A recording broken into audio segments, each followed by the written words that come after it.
So welcome back to NEET decoder. तो इस video में हम पढ़ने जा रहे हैं इम्पल्स कंडक्शन थ्रू एक्सॉन। तो इसमें देखते हैं क्या होता है। तो एक्सॉन में जो बाहर की तरफ जो एक्स्ट्रा सेलुलर फ्लूइड होता है या ECF, वहाँ पे पॉजिटिव चार्ज होते हैं because of abundance of sodium ions. जो आप यहाँ पे देख रहे हो ये है सोडियम आयंस। यहाँ पे सारे पॉजिटिव चार्जेस यहाँ पे प्रेजेंट होते हैं ऑन द आउटर साइड, लेकिन अंदर जो एक्सोप्लाज्म होते हैं वहाँ पे नेगेटिव चार्जेस हैं। यहाँ पे आप देख रहे हैं नेगेटिव चार्जेस प्रेजेंट है। अब ये ऐसा इसलिए होता है कि एक तो बाहर की तरफ सोडियम आयंस होते हैं, लेकिन अंदर में lesser of sodium ion and more of potassium ions present होते हैं। लेकिन नेगेटिव चार्ज जो होते हैं वो होता है due to presence of negatively charged proteins इसके अंदर एक्सोप्लाज्म के अंदर प्रेजेंट होता है।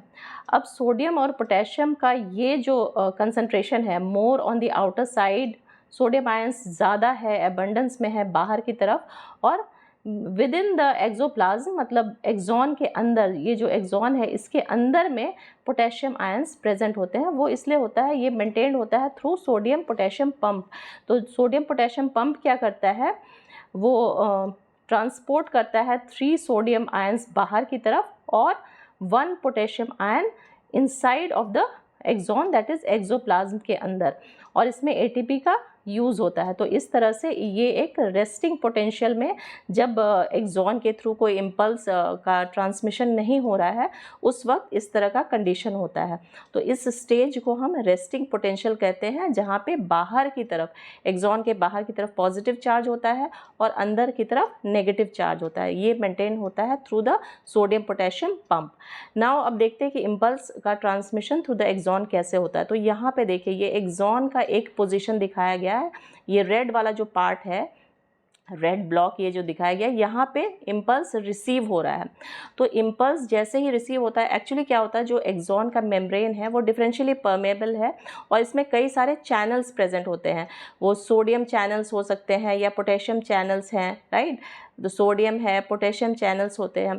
तो जब जैसे ही इम्पल्स एक यहाँ पे महसूस होता है, एक्सॉन को इम्पल्स मिलता है, इम्पल्स रिसीव होता है, वैसे ही ये जो होता है ना, ये चैनल जो होता है it becomes more receptive to sodium ions, और ये सोडियम आयंस का इन्फ्लक्स होता है। बहुत तेज़ी से इसमें सोडियम आयंस अंदर की तरफ आने लगते हैं विद इन द एक्सोप्लाज्म, जिससे क्या होता है कि अंदर जो पहले नेगेटिव चार्जेस थे अब यहाँ पे पॉजिटिव चार्जेस होने लगते हैं और बाहर की तरफ रिलेटिवली पॉजिटिव चार्ज रिड्यूस हो जाता है और यहाँ पे बाहर की तरफ नेगेटिव चार्जेस बन जाते हैं। यहाँ इस पार्ट में इम्पल्स नहीं आया है, तो यहाँ पे आप देख रहे हो पॉजिटिव चार्जेस ही हैं, लेकिन जहाँ पे इम्पल्स रिसीव हुआ है यहाँ पे नेगेटिव चार्जेस हैं। तो अब जैसे ही ऐसा डिफरेंस क्रिएट हो जाता है तो इसको हम कहते हैं कि एक action potential has been created because of reorganisation of charges. तो बाहर की तरफ नेगेटिव चार्ज है और अंदर की तरफ अब बन जाता है पॉजिटिव चार्ज, क्योंकि इम्पल्स आया और वो जो आयन चैनल है उसके थ्रू सोडियम आयंस काफ़ी अंदर आने लगे और जिसके चलते अंदर एक्सोप्लाज्म में पॉजिटिव चार्ज ज़्यादा अमाउंट में जनरेट हो गया। तो ये जो पोटेंशियल डिफरेंस क्रिएट होता है इसे हम कहते हैं एक्शन पोटेंशियल, राइट। ये एक्शन पोटेंशियल है और यही एक्चुअली नर्व इम्पल्स है, इसी का ट्रांसमिशन होता है। अब इसमें क्या होता है, नेक्स्ट डायग्राम में आप देख सकते हो कि जैसे यहाँ पे पॉजिटिव चार्ज है और बगल में जो नेक्स्ट है adjacent point of the axon है, वहाँ पे एज इट इज़ पहले से ही नेगेटिव चार्ज जैसे मेंटेन्ड है, क्योंकि ये रेस्टिंग स्टेज में यहाँ पे इम्पल्स अभी आया नहीं है, इम्पल्स सिर्फ यहाँ आया है, तो अंदर में पॉजिटिव चार्ज ज़्यादा हो गया।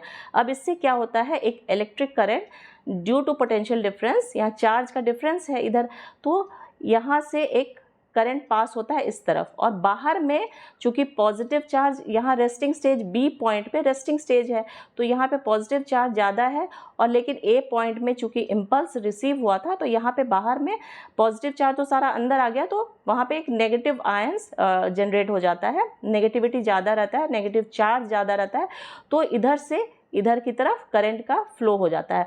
मतलब बाहर में फ्रॉम B टू A ऐसे जा रहा है और अंदर में A टू B इस तरह से करंट फ्लो कर रहा है। तो इस तरह से एक सर्किट का कंप्लीशन होता है। और जैसे ही ये जो है फर्स्ट पॉइंट जहाँ पे चैनल ओपन हुआ था, वहाँ पे वापस से क्या होता है कि वो चैनल में फिर पोटेशियम आयंस उस चैनल के थ्रू बाहर जाता है और वापस ये फर्स्ट जो पॉइंट है ये रेस्टिंग स्टेज में या रेस्टिंग पोटेंशियल में रिसीव में वापस आ जाता है एक्चुअली।